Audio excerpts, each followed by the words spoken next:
अल्हम्दुलिल्लाह हो गया उम्रा कंप्लीट और वापस हम घर के पास भी पहुंच गए हैं। लेकिन आपको सब कुछ शुरू से दिखाते हैं और उसके लिए एडवांस में मैं आपको बता दूं, आज की वीडियो हो सकता है काफ़ी लंबी हो जाए, तो इसलिए अगर आपके पास अभी टाइम ना हो तो नीचे सेव का बटन है, सेव कर लें ये वीडियो और फिर देखें। अस्सलाम वालेकुम रहमतुल्लाहि व बरकातुहू। मैं हूँ अब्दुल मालिक फ़रीद और आज जा रहे हैं उम्रा करने। कोरोना वायरस के बाद जब से उम्रा खुला है तो आज 5 अक्टूबर का दिन है और मैं जा रहा हूँ उम्रा करने। इंशाल्लाह आज उम्रे का एक्सपीरियंस मैं आपके साथ शेयर करता हूँ। तो मस्जिद जोराना की तरफ मैं जा रहा हूँ और वहाँ से इंशाल्लाह मैं एहराम बांधूँगा मस्जिद जोराना से और फिर जाऊँगा मस्जिदुल हराम। और जैसे कि आपको पता है आजकल परमिट वगैरह लेना पड़ता है और वो मैंने ले लिया था, जैसे ही ऐप लॉन्च हुई थी तभी लिया था और मुझे 5 अक्टूबर का मिला था सुबह का। अभी टाइम देखें आप, 7:22 है और मैं जा रहा हूँ। इंशाल्लाह आज उम्रा करेंगे और अल्लाह ताला कबूल फरमाए। और एडवांस में मैं आपको बता दूँ कि जो लोग भी ये वीडियो देख रहे हैं या मेरा चैनल देखते हैं या मुझे दुआ के लिए कहते हैं तो इंशाल्लाह मैं उनके लिए ज़रूर दुआ करूँगा, अल्लाह ताला कबूल फरमाए और उम्रा भी कबूल फरमाए अल्लाह ताला। तो चलें।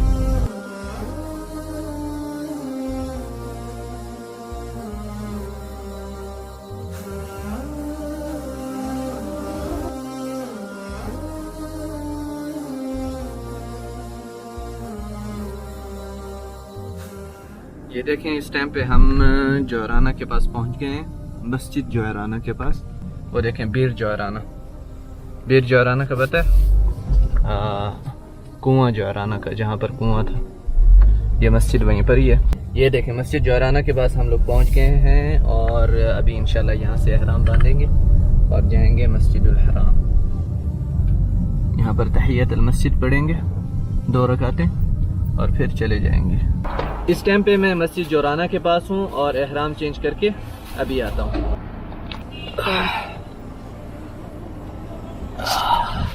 पहन लिया एहराम अल्हम्दुलिल्लाह और अभी जल्दी चलते हैं मस्जिद में, 2 रकातें तहियतुल मस्जिद पढ़ के फिर जल्दी से वापस आते हैं और चलते हैं क्योंकि टाइम अभी होने वाला है।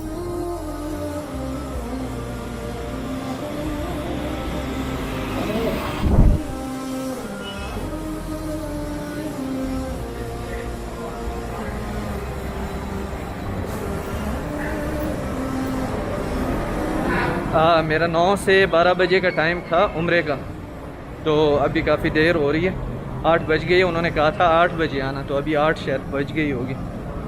तो अभी जल्दी जाते हैं। काफ़ी बातें थी करने वाली एहराम के बारे में, वो फिर गाड़ी में ही करते हैं बैठ के। और ख़ास तौर पे इस मस्जिद जोराना की मैंने वीडियो बनाई थी, अभी ऊपर कार्ड में आ रही होगी वो वीडियो, अगर आपने देखनी हो तो देख लेना। इसी मस्जिद की मैंने वीडियो बनाई थी पूरी डिटेल में कि इस मस्जिद की क्या अहमियत है। 8:12। यहाँ पर कुछ ज़रूरी मालूमात हैं एहराम के बारे में। एहराम आपका सफ़ेद रंग का होना चाहिए, सिला हुआ नहीं होना चाहिए। और जब आप एहराम पहने तो एहराम को बांधना नहीं होता है, जैसे हम लोग अपना पाकिस्तानी धोती या लुंगी पहनते हैं तो उसको बांधते हैं ना पेट की जगह पे, ऐसे बांध नहीं सकते आप एहराम को। ये सिर्फ आपको बताने के लिए मैं यहाँ पर इस टाइम पे ऐसे आपको दिखा रहा हूँ। ये देखें, ये जो आखिरी 2 जगह होती हैं ना, इनको बांधना नहीं होता आपस में, ऐसे ही इधर टाइट करके पकड़ के फिर इसी जगह को ना ऐसे घुमा दें। ऐसे घुमा देंगे तो ये टाइट रहेगा एहराम और खुलेगा नहीं। देख रहे हैं यहाँ पर नाफ तक ही, नाफ से नीचे नहीं जाना, क्योंकि ये हावरा होता है, सितर की जगह होती है। और जब आप एहराम बांधने लगेंगे, क्योंकि इसे गोल घुमाना होता है एहराम को, तो आप अपनी टांगें जो है ना खोल लें, ऐसे फुल खोल के अपनी टांगें और फिर एहराम बांधें ताकि बाद में आपको चलने की आसानी हो। अगर आप ऐसे खड़े हो के एहराम बांधेंगे, इसको ऐसे घुमाएंगे, तो फिर जब आप चलेंगे तो आपके कदम बिल्कुल छोटे होंगे। इसलिए इस तरह कदम खोल के उसके बाद फिर आपने ये वाली जगह बांधनी है। और यहाँ पर ये जो दूसरा टुकड़ा होता है एहराम का, वो आपने इस तरह रखना है, यहाँ पर दूसरे कंधे पे ऐसे डाल दें। तो ये पूरा कवर हो जाएगा। ये आप देख रहे हैं ना, अभी हाथ की वजह से ऊपर हो रहा है, लेकिन ये देखें इस तरह पूरा कवर हो जाएगा। ठीक है। और जब आप तवाफ़ शुरू करने लगेंगे तो आपने अपना दायां कंधा बाहर निकालना है। ये दायां कंधा निकाला और इस तरह वापस एहराम डाल दिया और आप तवाफ़ शुरू कर देंगे। इस तरह आपका हो जाएगा पूरा, क्या नाम है अपना, एहराम। ये तरीका है एहराम का। और ख़ास तौर पे एहराम मक्का की हदूद से बाहर, यानी कि मस्जिदुल हराम की हदूद से बाहर पहनना चाहिए। ये तरीका है एहराम का। आपने पहन लिया एहराम, नीयत आपके दिल में है, नीयत आपने की हुई है कि आप उम्रा कर रहे हैं, आप एहराम पहन रहे हैं। एहराम जो है, फिर एहराम एक कैफियत है जिसमें 6 चीज़ों की ममानियत है एहराम में। उन 6 चीज़ों में ये चीज़ें आती हैं। सबसे पहले आप खुशबू इस्तेमाल नहीं कर सकते, उसके अलावा आप बाल नहीं कटवा सकते, फिर नाखून नहीं कटवा सकते, और औरतें ये वाला निकाब नहीं पहन सकती, ये जो नाक पे निकाब होता है वो वाला निकाब नहीं पहन सकती औरतें। और दूसरा क्या है, खुशबू नहीं लगा सकते, ये मैंने आपसे पहले भी अर्ज़ किया। और आप शिकार नहीं कर सकते या बाल खींच नहीं सकते। जैसे शिकार करते हैं उसको, आजकल तो शिकार ऐसे वाला है, पहले शिकार दूसरा होता था। खैर, शिकार करते हैं तो फिर आप उसको ज़िबा करते हैं जानवर को, तो वो नहीं कर सकते आप एहराम की हालत में। तो उसके बाद ठीक है, आप एहराम बांध के निकले हैं, हरम की तरफ जा रहे हैं, तो आपने तलबिया करना है, लब्बैक अल्लाहुम्मा लब्बैक अल्लाहुम्मा लब्बैक लब्बैक ला शरीक लक लब्बैक इन्नल हम्दा वन्निअमत लक वल मुल्क ला शरीक लक लब्बैक। तो इस टाइम पे मैंने गाड़ी पार्क कर दी है और जा रहा हूँ मस्जिदुल हराम की तरफ। तो आगे जाके देखते हैं कि कैसा माहौल है मस्जिदुल हराम के पास और कैसे इंटर होते हैं। ये देखें, इस टाइम पे 8:40 है और मैं गज़ा वाली साइड से अंदर जा रहा हूँ, क्योंकि जब ऐप में मैंने रजिस्टर किया था, परमिट हासिल किया था, तो मैंने बाब अली कहा था। वहाँ पर कुछ मुख्तलिफ दरवाज़े थे इंटर होने के लिए, तो बाब अली मैंने चूज़ किया था। तो वो है यहाँ गज़ा वाली साइड पे। गज़ा वाली वो साइड है जिस तरफ से आप सल्लल्लाहु अलैहि वसल्लम की जय पैदाइश है। और ये काबा शरीफ के बाद मक्का की जो है ना सबसे अहम जगह है।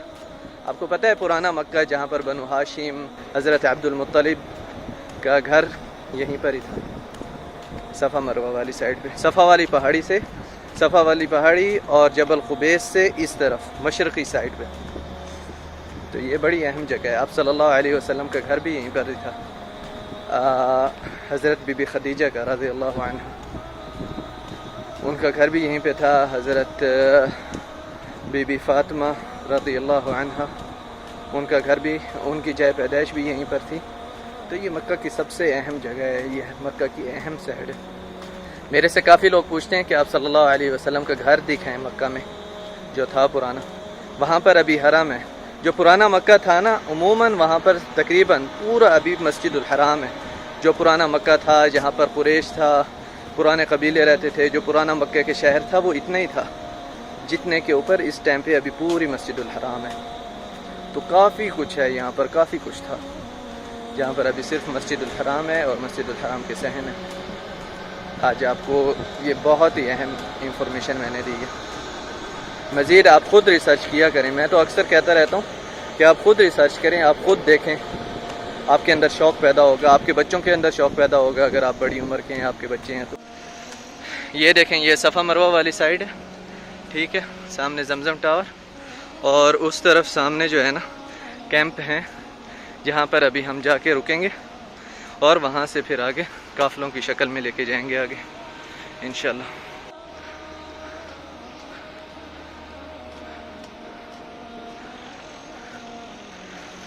ये आप सल्लल्लाहु अलैहि वसल्लम की जय पैदाइश और इधर साथ ही इन्होंने कैंप बनाया हुआ है, यहाँ से फिर काफ़िले की शक्ल में लेके जाएंगे। तो मैं जा रहा हूँ अंदर और फिर आपको हाल हवाल देता हूँ। तो ये देखें, ये है कैंप अंदर से, जहाँ पर सब लोगों को जमा किया जा रहा है और उनका परमिट चेक किया जा रहा है। और इस तरह यहाँ से फिर काफ़िले की शक्ल में लोगों को आगे लेके जाया जा रहा है। और इस काफ़िले में तकरीबन कोई 15 लोग थे जिनके साथ मैं जा रहा था। तो इसी तरह लाइन में ही काफ़िला जाता है, थोड़ा सा डिस्टेंस रख के, मस्जिदुल हराम के बाबा अली तक। ये सफ़ा मरवा वाली साइड है और यहीं से ही हम लोग जा रहे हैं। बाबा अली सफ़ा मरवा वाली साइड पे ही है। और ये जो नीचे आपको लाइन नज़र आ रही है, इसी लाइन के साथ साथ ही काफ़िले चल के अंदर जाते हैं, यानी कि ये ट्रैक बनाया हुआ है उन्होंने। ये देख रहे हैं आप, लाइन साथ साथ ही चल रही है।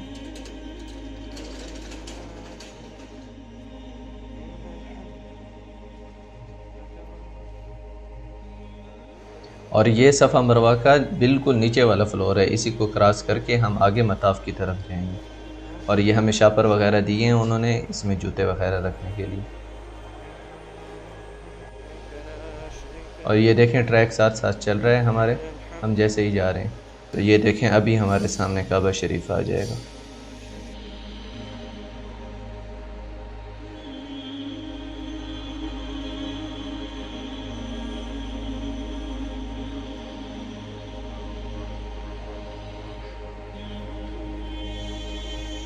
ये हम अभी तवाफ़ की उल्टी साइड पे जा रहे हैं ताकि आगे से जाकर हिजर असवद के सामने से जाकर तवाफ़ शुरू करें, जहाँ से हमारा चक्कर शुरू होगा तवाफ़ का।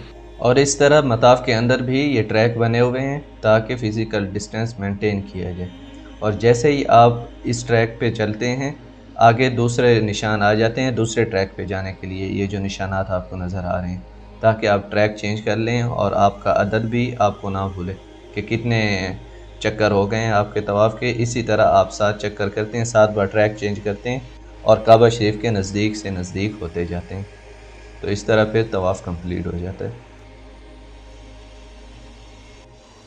ये सब लोग जैसे ही आप देख रहे हैं, सब ने एक एक ट्रैक पकड़ा हुआ है और उसी के साथ फिर इन्होंने फ़िज़िकल डिस्टेंस मेंटेन किया हुआ है।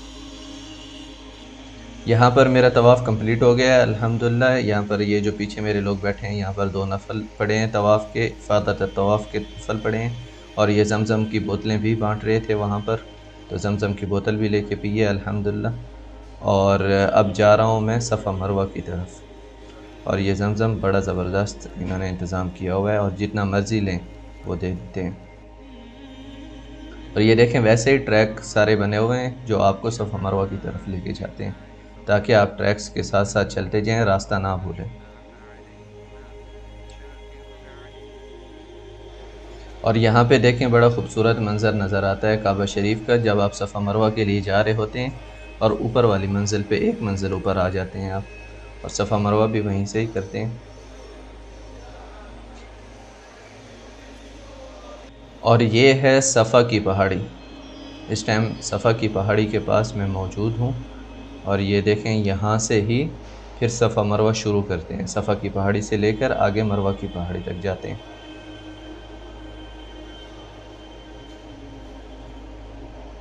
ये देखें ये सफ़ा की पहाड़ी बड़ी ज़बरदस्त, इन्होंने अभी शीशा लगा दिया है, वरना ये पहाड़ी के ऊपर लोग चढ़ के बैठा करते थे पहले, हम लोग भी बैठते थे। तो यहाँ से सफ़ा मरवा शुरू हो रहा है और यहाँ से अब हम मरवा की तरफ जाएंगे तो एक चक्कर कंप्लीट हो जाएगा। फिर वहाँ से मरवा से वापस आएंगे सफ़ा तक तो 2 चक्कर हो जाएंगे। इसी तरह 7 चक्कर पूरे करेंगे और हमारा सफ़ा मरवा जो है वो हमारा ख़त्म होगा मरवा की पहाड़ी पे।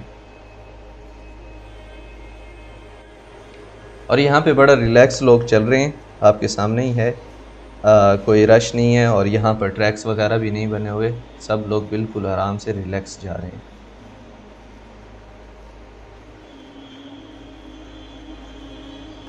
ये जो चढ़ाई नज़र आ रही है आपको, ये अब मरवा की पहाड़ी की चढ़ाई शुरू हो रही है। आगे मरवा का पहाड़ तो नहीं नज़र आ रहा, उसके जो है ना वो असरात नहीं है इतने ज़्यादा, क्योंकि शायद छोटा पहाड़ हो गया इसलिए। पहले थे थोड़े थोड़े असरात और नीचे से असरात नज़र आते हैं पहाड़ के। और यहाँ पे देखें ये बहुत ज़बरदस्त एक ख़ूबसूरत मेहनत हो रही है, मुरम्मत का काम हो रहा है। देखें माशाल्लाह माशाल्लाह तबारक।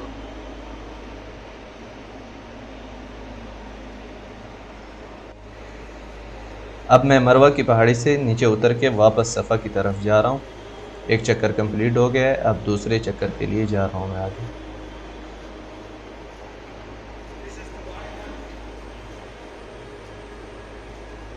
और यहाँ पर ये इन्होंने इलेक्ट्रिक व्हील चेयर्स का जो है ना इंतज़ाम किया हुआ है बड़ा ज़बरदस्त। और इसका रेट मैंने पता किया था, तो जो एक आदमी की बैठने की जगह है जिस व्हील चेयर पे, वो है 85 रियाल की सफ़ा मरवा के लिए। सिर्फ तवाफ़ के लिए आप नहीं लेके जा सकते।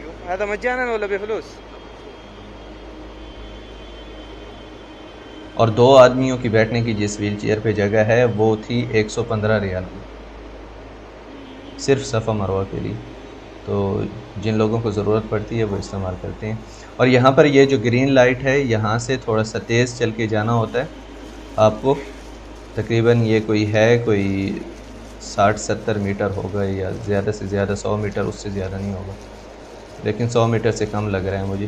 तो यहाँ पे थोड़ा सा आपको तेज़ चल के जाना होता है जहाँ तक ये ग्रीन लाइट होती है। ग्रीन लाइट ख़त्म तो फिर आप आराम से वापस चलेंगे। और ये देखें, दोबारा से हम सफ़ा की पहाड़ी के पास आ गए हैं।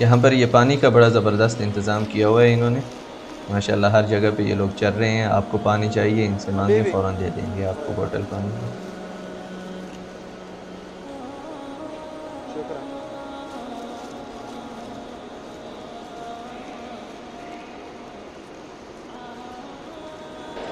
इस बोतल में जमज़म का पानी है, देखें आप, माशाल्लाह।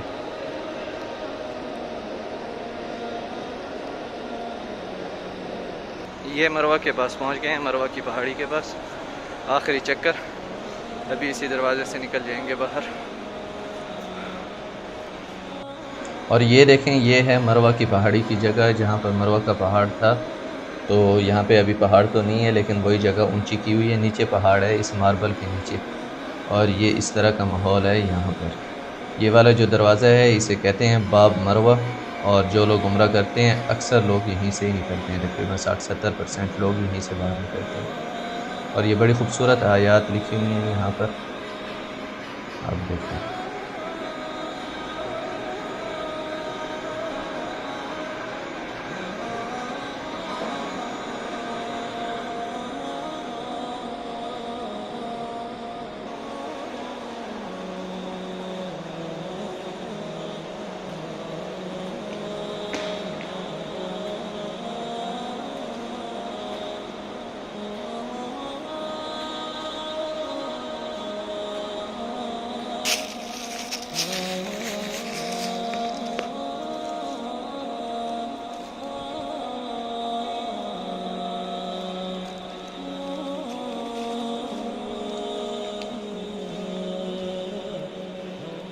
यहाँ पर एक डिस्क्लेमर मैं ऐड करना चाहता हूँ, वो ये कि अक्सर मेरे यार दोस्त जो होते थे ना, वो जैसे ही उम्रा करते थे, तवाफ़ करते थे। हम लोग मक्का में रहते हैं, तो मेरे अक्सर यार दोस्त जो हैं वो मक्का से ही हैं, और रमज़ान में तो फिर उम्रा करना ही करना होता था उन्होंने। तो उम्रा करके अपनी तस्वीरें फ़ेसबुक पे डालते थे, ये वो।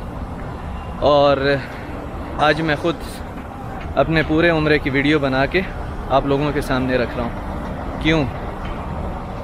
मैं बिल्कुल ख़िलाफ़ हूँ इस चीज़ के कि आप इबादत कर रहे हैं उसकी तस्वीर बनाएं, लेकिन मेरा हदफ ये है ये वीडियो बनाने का कि काफ़ी लोग मुझे बाहर से देखते हैं, यानी कि जो लोग अभी तक नहीं है या आना चाहते हैं, या जिनके पास मालूमात नहीं है तो उनको मालूमात मिलें। दूसरा, आजकल उम्रा किस तरह हो रहा है, क्या माहौल है, आपको माहौल की ख़बर मिले। तीसरा, आजकल क्या प्रोसीजर है, कैसे आना है, जाना है, क्या करना है, क्या नहीं करना, सब लोग जानना चाहते हैं। तो उस बारे में आपको पता चल जाएगा। और ख़ास तौर पे उम्रा कैसे करना है, एहराम कैसे बांधना है, पूरा एक उम्रा जो है ना डॉक्यूमेंट करके मैंने आप लोगों को दिखा दिया है। तो इंशाल्लाह मेरी अल्लाह ताला से दुआ है कि अल्लाह ताला मेरा उम्रा भी कबूल फरमाए, और आप लोगों को भी जल्द अज जल्द मौका अता फ़रमाए उम्रा और हज करने की, और अपने घर की ज़ियारत करने की। और मेरा तो आप लोगों के लिए एक यही मशवरा है कि जब आप आएँ तो आप वीडियो और तस्वीर ना बने। समझने वाले समझ जाएंगे इस चीज़ को। वो वीडियो या तस्वीर अगर बनाते भी हैं तो अपने लिए रखें, कभी देखने के लिए, अपनी याददाश्त ताज़ा करने के लिए, लेकिन फ़ेसबुक वगैरह पे ऐसे प्लेटफॉर्म्स पे शेयर ना करें। थकन की बात की जाए तो कोई इतनी ख़ास थकन नहीं हुई मुझे। जाके टिंड करवाते हैं, बाल कटवाते हैं। वो कहते हैं ना, जेड़ा मज़ा टेंडे चे वो ना शहर चे ना पिंडे चे। अगर कोई बड़ी उम्र का होगा, ख़वातीन होंगी, उनको ज़ाहिर सी बात है ज़रा सी थकन होगी, लेकिन माहौल अंदर बहुत ज़बरदस्त था। फ़िज़िकल डिस्टेंस वगैरह सब ज़बरदस्त मेंटेन किया हुआ था। बिल्कुल किसी के करीब भी इंसान नहीं जाता, जैसे उन्होंने तरतीब बनाई हुई है। और रश ही नहीं था। हम लोग तो रमज़ान में आगे पीछे उम्रा करते हैं, बहुत ज़्यादा रश होता है, तब भी अल्हम्दुलिल्लाह तकलीफ़ नहीं होती इतनी ज़्यादा। और अब तो वैसे ही उन्होंने काफ़ी इंतज़ामात वगैरह किए हुए हैं। ख़ास तौर पे मिनिस्ट्री ऑफ हज ने जो इंतज़ामात किए हुए हैं ना, और जो तरतीब लगाई हुई है, बड़ी ज़बरदस्त, लाजवाब, बहुत ज़बरदस्त। मिनिस्ट्री ऑफ हज का काम जो है ना, बहुत ज़बरदस्त किया हुआ है उन्होंने। अब जाऊँगा, पहले गाड़ी लूँगा, गाड़ी लेके फिर आगे जाऊँगा, किसी जगह से बाल कटवाऊँगा इंशाल्लाह। पार्किंग देखें मेरी आप, कैसी पार्क की है गाड़ी। यही पतली सी जगह पड़ी थी, यहीं चुपके गाड़ी ऐसे रख दी है। पहाड़ चढ़ के आया हूँ इसीलिए ना सांस फूली हुई है। चढ़ाई थी, ये देख रहे हैं आप, चढ़ाई है यहाँ पे।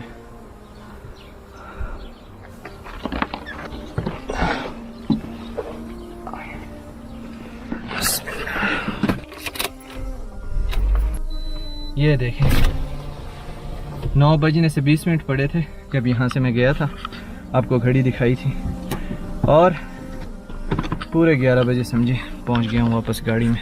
जो लोग सर मुंडवाते हैं, यानी कि सर पे ब्लेड या उस तरह या किसी चीज़ से भी सर मुंडवाते हैं, उनके लिए आप सल्लल्लाहु अलैहि वसल्लम ने मग़फ़रत की 3 बार दुआ की है।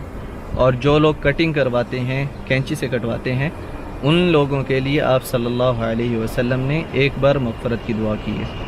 तो मैं तो 3 बार दुआ लेना चाहूँगा आप सल्लल्लाहु अलैहि वसल्लम की मग़फ़रत के लिए। और उसके अलावा यहाँ पर एक बहुत ही ज़रूरी इंफॉर्मेशन, जो लोग बाल कटवाते हैं कैंची से, वो लोग एक बाल यहाँ से काटते हैं, एक यहाँ से और ख़त्म नहीं, पूरे सर से कटवाने होते हैं। ये नहीं कि हर बाल कटना चाहिए, लेकिन सर की सब साइडों से। अगर मिसाल के तौर पे मैंने यहाँ से कटवाए हैं, यहाँ से कटवाए हैं, यहाँ से, अब ये जगह रह गई है, ये जगह रह गई है, ये जगह नहीं, हर साइड से सर की सब अतराफ से कटवाने चाहिए बाल, अगर आप कटिंग करवाते हैं तो। ठीक हो गया। और कुछ उलमा कहते हैं कि 1/4 बालों की काटनी चाहिए जब आप कटिंग करवाते हैं, ताकि उससे ये होता है कि आपके ज़्यादातर बालों पे कैंची चल जाती है, तो उससे जो है तकसीर कंप्लीट हो जाती है, यानी कि कसर जिसे कहते हैं। कसर वैसे तो पैलेस को भी कहते हैं, तकसीर या आप जो कटिंग करवाते हैं उसका जो है वो रुकन पूरा हो जाए। पता नहीं मैं आप लोगों को समझा पा रहा हूँ सही से या नहीं। और ये यहाँ पर एक हड्डी होती है, ये हड्डी तक सर आपने मुंडवाना है। ये हड्डी जो है, ये फासला है आपके सर और दाढ़ी के दरमियान, यहाँ हड्डी तक आपने ब्लेड लगवाना है, ठीक है। और दाईं साइड से शुरू करना है, ये है सुन्नत तरीका सर मुंडवाने का। इधर ब्लेड लगाएं, दाईं साइड से शुरू करना है, ठीक है, हड्डी तक, ठीक है, सारा उस तरह। बस कोशिश करें पानी से ही करना। साबन, हाँ साबन ना लगाएं, कभी कभी खुशबू होती है ना साबन। नहीं जिन खुशबू वगैरह केमिकल होता है, फायदा नहीं। पानी से ही करते हैं, वैसे ही नरम बाल है मेरे।